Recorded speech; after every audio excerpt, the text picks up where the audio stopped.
Hello student. हमारा मैं आपका फर्स्ट पेपर स्टार्ट करा रही हूँ और जो कि है अमृत बीजगणित एब्स्ट्रैक्ट अलजेब्रा। ये हमारा फर्स्ट पेपर है जिसकी फर्स्ट यूनिट मैं भी आपको नेक्स्ट लेक्चर में स्टार्ट कराऊंगी। उससे पहले कुछ डेफिनेशंस हैं, ठीक है। तो ये हमारा फर्स्ट पेपर है अमृत बीजगणित एब्स्ट्रैक्ट अलजेब्रा। ना पहले कुछ डेफिनेशंस हैं, इसके बाद नेक्स्ट लेक्चर में हम इसकी फर्स्ट यूनिट स्टार्ट करेंगे। तो पेपर फर्स्ट अमृत बीजगणित देखिए, सबसे पहले डेफिनेशन है समुच्चय। सेट, आप लोगों ने सेट की डेफिनेशन तो पढ़ी होगी कि समुच्चय किसे कहते हैं, और ये मैंने आपको रियल में भी डिफाइन करवाई थी। सुपरिभाषित वस्तुओं के संग्रह को समुच्चय कहते हैं। सुपरिभाषित वस्तुओं के संग्रह, यहाँ वस्तु और संग्रह कोई शब्द नहीं है, यहाँ डेफिनेशन डिफाइन कर रहे हैं सेट की कि किसी भी सुपरिभाषित किसी भी वस्तुओं का उनका संग्रह क्या कहलाता है, समुच्चय कहलाता है। किसी भी सुपरिभाषित वस्तु यानी कोई भी थिंग्स, वस्तु हो, कुछ भी हो जाएगा, वो अगर सुपरिभाषित है, वेल डिफाइंड है, तो वो क्या कहलाती है, सेट कहलाती है, समुच्चय कहलाती है। सुपरिभाषित वस्तुओं के संग्रह को समुच्चय कहते हैं। जैसे यहाँ पर देखिए A इज इक्वल टू ए, मेरा सेट है A जिसके एलिमेंट है A B C। यहाँ पर जो एलिमेंट है वो किस तरीके से सुपरिभाषित है, वेल डिफाइंड एलिमेंट्स हैं, तो ये क्या कहलाता है, सेट, समुच्चय कहलाता है। तो सुपरिभाषित वस्तुओं के संग्रह को समुच्चय कहते हैं। समुच्चय को अंग्रेजी वर्णमाला के बड़े अक्षर से तथा इसमें उपस्थित अवयवों को अंग्रेजी वर्णमाला के छोटे अक्षर से निरूपित करते हैं। समुच्चय को, जो सेट होता है, उसे तो हम कैपिटल लेटर से डिनोट करते हैं यानी बड़े अक्षर से, और उसके अवयव जो होंगे एलिमेंट्स, उन्हें छोटे अक्षर से निरूपित करते हैं। जैसे ये हमारा सेट है, तो इस सेट को तो हमने किससे डिफाइन किया, ए कैपिटल लेटर में, और जो इसके एलिमेंट्स हैं, अवयव हैं, वो किससे हैं, स्मॉल लेटर में, ठीक है। और भी सेट है, आर हो गया, आर क्या है, वास्तविक संख्याओं का समुच्चय, एन प्राकृत संख्याओं का समुच्चय, जेड पूर्णांकों का समुच्चय, क्यू परिमेय संख्याओं का समुच्चय, और सी सम्मिश्र संख्याओं का समुच्चय। ये सभी क्या है, समुच्चय कहलाते हैं। तो सुपरिभाषित वस्तुओं के संग्रह को समुच्चय कहते हैं। नौ, वह समुच्चय जिसमें अवयवों की संख्या सीमित है परिमित समुच्चय कहलाता है। अगर किसी भी सेट में अवयवों की संख्या सीमित है तो परिमित समुच्चय कहलाता है, और अगर अवयवों की संख्या सीमित नहीं है तो वो अपरिमित समुच्चय कहलाता है। फॉर एग्जाम्पल, अगर मैं ये सेट डिफाइन कर देती हूँ, एक सेट ए डिफाइन कर दिया, 1 2 3, ठीक है। इसमें फिक्स है कि इसमें कितने एलिमेंट्स हैं, 4 ही एलिमेंट्स हैं। अवयवों की जो संख्या है वो कितनी है, सीमित है। तो ये सेट कैसा कहलाएगा, परिमित समुच्चय कहलाएगा। और जो ये जैसे मेरा आर है, इसमें कितने भी एलिमेंट्स हैं, इनफाइनाइट, तो ये कैसा कहलाता है, अपरिमित समुच्चय कहलाता है। क्लियर है ना। उप समुच्चय की डेफिनेशन देखिए, नेक्स्ट है उप समुच्चय। दो समुच्चय ए व बी इस प्रकार हो कि ए का प्रत्येक अवयव बी का भी अवयव हो तो समुच्चय ए समुच्चय बी का उप समुच्चय कहलाता है। और इसे किस तरीके से डिनोट करते, ए सबसेट ऑफ बी। दो समुच्चय हैं ए और बी, और दोनों समुच्चय इस तरीके से डिफाइन है कि ए, जो समुच्चय ए है, उसका प्रत्येक अवयव किसमें उपस्थित है, समुच्चय बी में उपस्थित है। तब ए क्या कहलाता है, समुच्चय बी का उप समुच्चय कहलाता है। देखिए एग्जाम्पल के तरीके से मैं आपको समझाती हूँ। मेरे पास दो सेट हो गए, ए और बी, ये मेरे दोनों सेट हैं, ठीक है। दो समुच्चय हैं ए और बी। अब इन दोनों में देखिए, मैंने ए को तो डिफाइन किया है कि ए, इसमें तो एलिमेंट हो गए 2 4 6, ठीक है, इतना ही डिफाइन करके छोड़ दिया नाउ। और मैं बी को डिफाइन कर रही हूँ, यहाँ पर मैंने यहाँ पे लिखा है आर प्लस, जिसमें से 0 निकाल दिया। आर प्लस का, आर जो होता है वो वास्तविक संख्याओं का समुच्चय होता है। आर प्लस हो गया यानी जिसमें सिर्फ धनात्मक वैल्यूज उपस्थित होंगी, धनात्मक, और सही 2 4 6 एंड सो ऑन।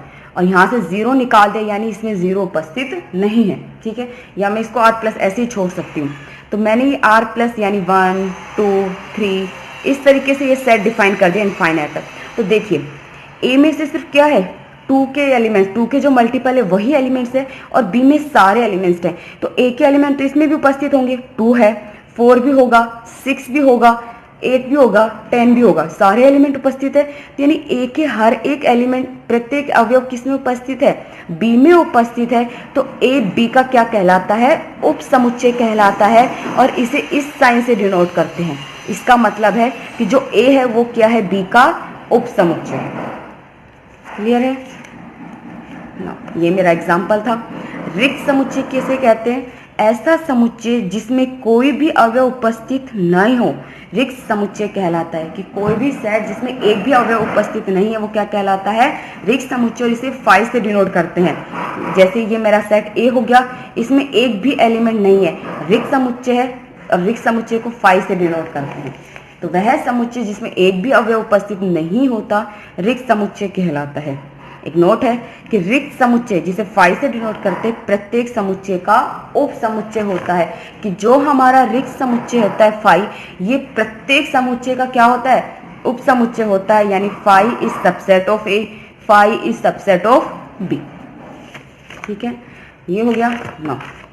नेक्स्ट है पूरक समुच्चय। देखिए पूरक समुच्चय, अगर ए एक समुच्चय है तो इसके पूरक समुच्चय को या तो ए डैश से निरूपित करते हैं, तथा यह उन अवयवों का समुच्चय होता है जो ए के अवयव ना हो। जैसे for example A dash is equal to X such that X does not belongs to A.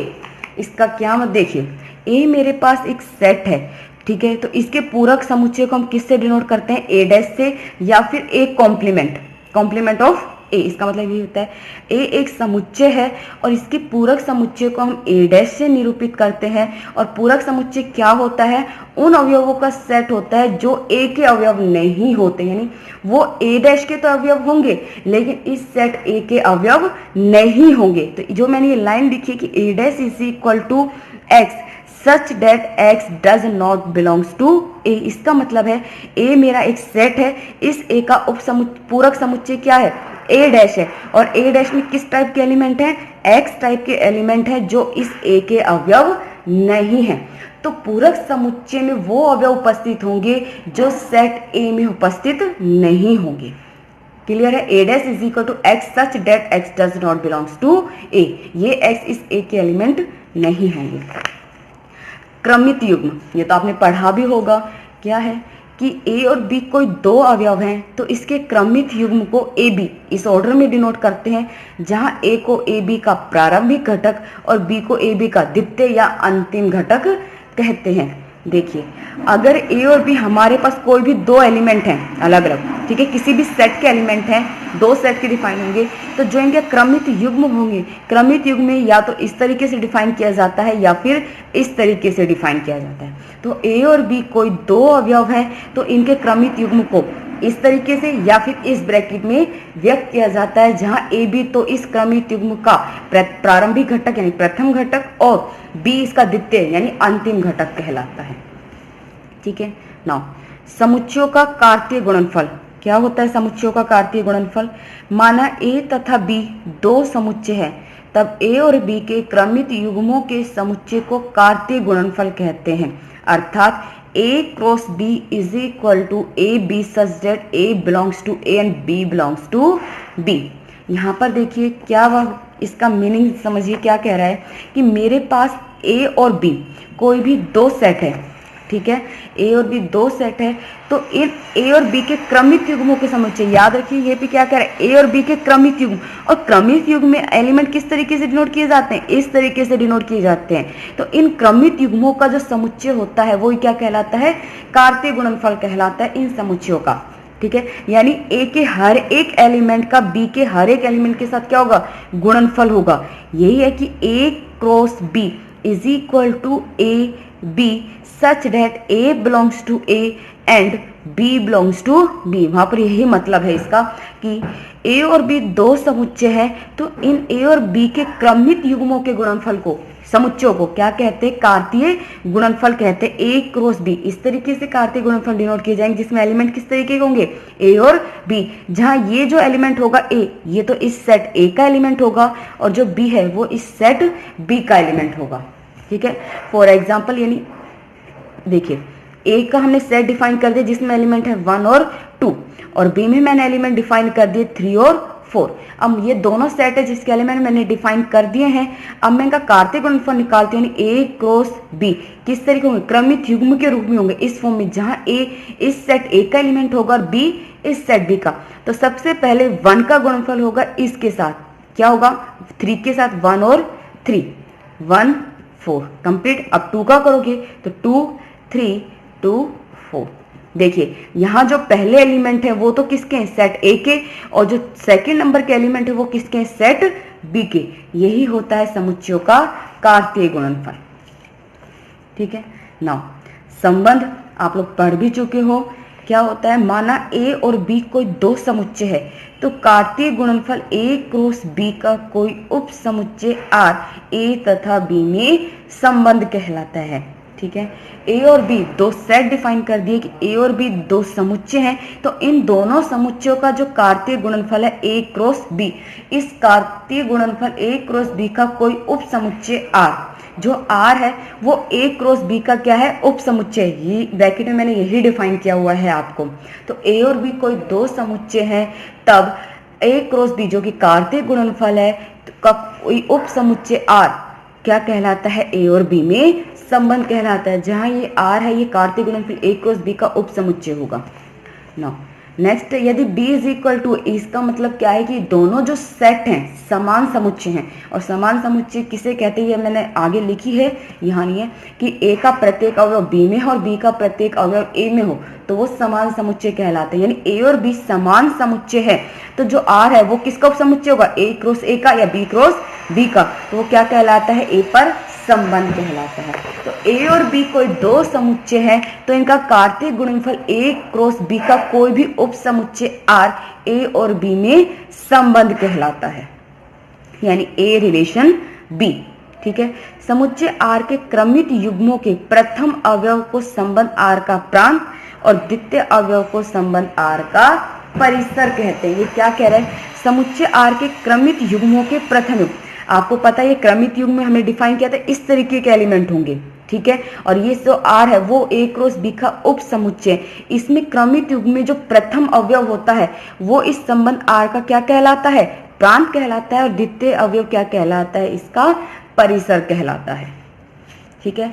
ये तो थे संबंध। अब संबंध कितने प्रकार के होते हैं, 4 प्रकार के होते हैं, आपने पढ़ा होगा। सबसे पहले है स्वतुल्य संबंध। नॉर्मली डेफिनेशन मैं आपको समझाऊंगी, पहले ये देखिए, यदि कोई संबंध आर समुच्चय ए पर परिभाषित हो और तथा ए का प्रत्येक, यहाँ पे प्रत्येक के नीचे अंडरलाइन किया, प्रत्येक अवयव संबंध आर के अंतर्गत स्वयं से संबंधित हो तो वह संबंध स्वतुल्य संबंध कहलाता है। A belongs to R, where for all A belongs to A. आपने पढ़ा होगा स्वतुल्य संबंध क्या होता है, जिसका खुद से ही संबंध हो। ठीक है। नॉर्मल ये लेते हैं, तो हमारे पास कोई भी सेट ए है, उस सेट समुच्चय ए पर एक संबंध परिभाषित है आर, वो स्वतुल्य संबंध कब कहलाएगा, अगर ए का प्रत्येक अवयव उस संबंध के अंतर्गत क्या हो, खुद से ही संबंधित हो। यानी ए का हर एक एलिमेंट खुद से ही संबंधित है तो वो रिलेशन कैसा कहलाता है, स्वतुल्य संबंध कहलाता है। इस लाइन का मीनिंग यही है, ए बिलोंग्स टू आर। ये जो ए है वो किसका एलिमेंट है, समुच्चय ए के एलिमेंट है, और समुच्चय ए के एलिमेंट है। और यहाँ देखिए इस ए का क्या है, खुद से ही संबंध डिफाइन हो रहा है, तो ये क्या है, स्वतुल्य संबंध है। फॉर एग्जाम्पल में देखिए, मैंने एक सेट ए ले लिया 1 2 3, इसके दो रिलेशन डिफाइन कर दिए, एक है R1 और एक R2। सेट में 3 एलिमेंट्स हैं, 1 2 3। यहाँ देखिए 1 का 1 से 2 2 3 और 3, यानी ए के हर एक एलिमेंट का क्या है, खुद से संबंध है।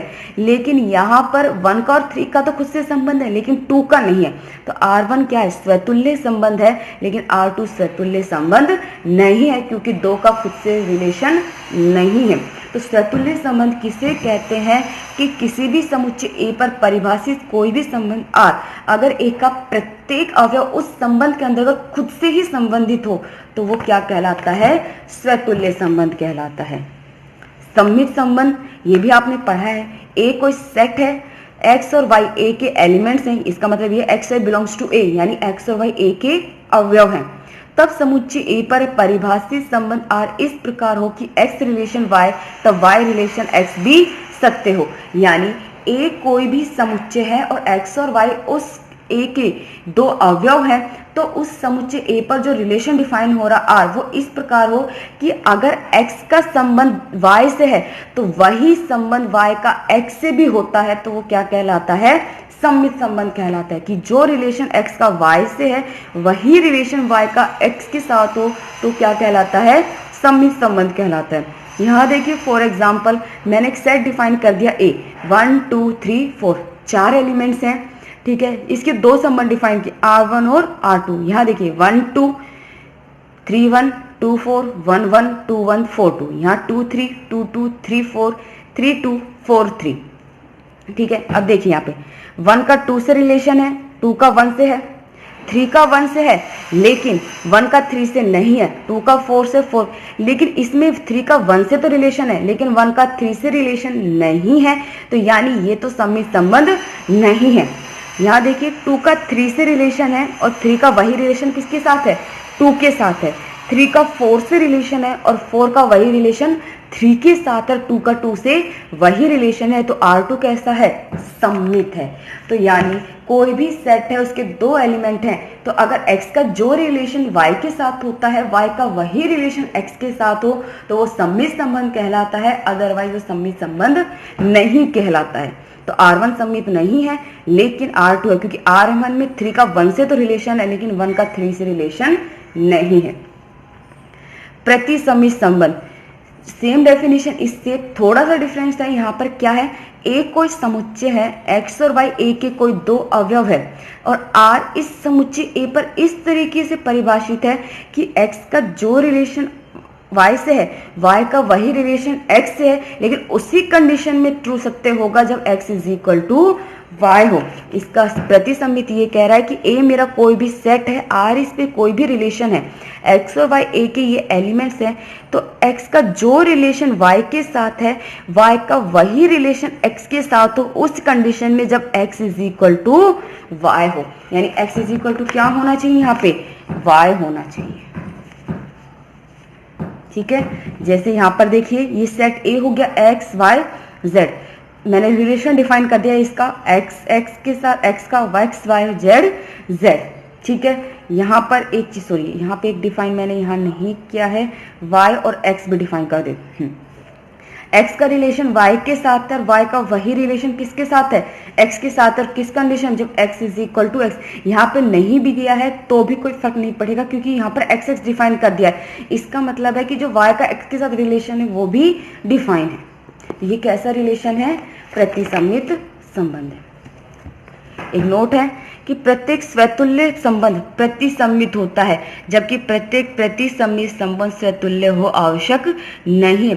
स्वतुल्य संबंध तो क्या होता है, प्रतिसमित होता है। कैसे होता है, क्योंकि स्वतुल्य में देखिए हर एक अवयव का खुद से रिलेशन होता है, और प्रतिसमित की डेफिनेशन यही कहती है जब x इज इक्वल टू क्या हो, y हो, यानी वैल्यूज बराबर हो। तो यानी प्रत्येक स्वतुल्य संबंध तो क्या होता है, प्रतिसमित होता है, लेकिन प्रत्येक प्रतिसमित संबंध स्वतुल्य जरूरी नहीं। यहाँ देखिए x का x के साथ है, z का z से है, लेकिन y का y से नहीं है। ये प्रतिसमित तो है लेकिन स्वतुल्य नहीं है, और लेकिन यहाँ पर ये स्वतुल्य भी है और प्रतिसमित भी है। नेक्स्ट है संक्रामक संबंध, आपने पढ़ा ही होगा। ये डेफिनेशन क्या है, एक कोई समुच्चय है, x y z a के कोई तीन अवयव है, तो जो और इस सेट A पर R एक रिलेशन डिफाइन है, तो x का जो रिलेशन y के साथ है, y का जो रिलेशन z के साथ है, अगर वही रिलेशन x का z के साथ हो तो वो संबंध कैसा कहलाता है, समक्रामक संबंध कहलाता है, ठीक है। समान समुच्चय, देखिए यहाँ पे डेफिनेशन ये इजी थी, आपको समझ में आ गई होगी। दो समुच्चय ए और बी समान समुच्चय कहलाते हैं अगर ए का प्रत्येक अवयव बी में उपस्थित हो और बी का प्रत्येक अवयव ए में उपस्थित हो, यानी ए बी का उपसमुच्चय हो और बी भी ए का उपसमुच्चय हो, तो ए इज इक्वल टू बी। यानी ये दोनों समुच्चय कैसे, ये कि समुच्चय कैसे होंगे, समान समुच्चय होंगे। ये कुछ आपकी बेसिक डेफिनेशंस थी। हम अब इस पेपर फर्स्ट है हमारा, जिसकी फर्स्ट यूनिट मैं आपको नेक्स्ट लेक्चर में स्टार्ट करूंगी। ये बेसिक डेफिनेशंस आप पढ़ लेना और समझ लेना। अगर किसी में भी कोई भी डाउट हो, नहीं आए समझ में, तो आप मुझसे पूछ लेना।